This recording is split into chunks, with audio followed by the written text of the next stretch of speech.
আমার আল্লাহ যদি আমার সাথে থাকে, এই পৃথিবীর কাউকে আমার দরকার নাই। মাটির নিচে কবরেও আমার আল্লাহ ছাড়া কাউকে দরকার নাই। কিয়ামতের ওই কঠিন মাঠে যখন সব ইয়া নফসি বলবে, ওই মুহূর্তেও আমার আল্লাহ ছাড়া কাউকে দরকার নাই।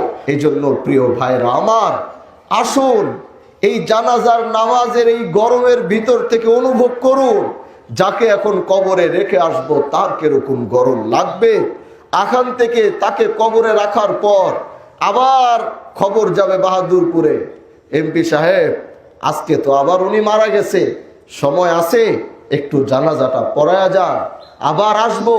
এমন হতে পারে জানাজা আপনারাও আমার জানাজা পড়তে বাহাদুরপুরের মাঠে যেতে পারেন। এই পৃথিবী, এই হলো পৃথিবীর নমুনা।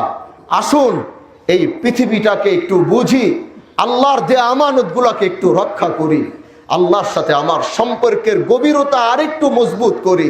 পৃথিবীর কেউ আমার খবর নেক আর না নেক আমার কোনো পরোয়া নাই। আমার আল্লাহ যদি আমাকে মনে রাখে, আমার আল্লাহ যদি আমার খোঁজ খবর রাখে, আমার আল্লাহ যদি আমার সাথে থাকে, এই পৃথিবীর কাউকে আমার দরকার নাই। মাটির নিচে কবরেও আমার আল্লাহ ছাড়া কাউকে দরকার নাই। কিয়ামতের ওই কঠিন মাঠে যখন সব ইয়া নফসি বলবে, ওই মুহূর্তেও আমার আল্লাহ ছাড়া কাউকে দরকার নাই। উনি যদি থাকলে আমার সব হয়, উনি থাকলে যদি আসমান আমার হয়, উনি থাকলে যদি জমিন আমার হয়, উনি থাকলে যদি হাসরের ময়দান আমার হয়, উনি থাকলে যদি জান্নাত আমার হয়, তাহলে আমি কার পিছনে দৌড়াবো? আমি কার জন্য আমার সময় ব্যয় করব? এজন্য সময় যদি ব্যয় করতে হয় একমাত্র কার জন্য করব?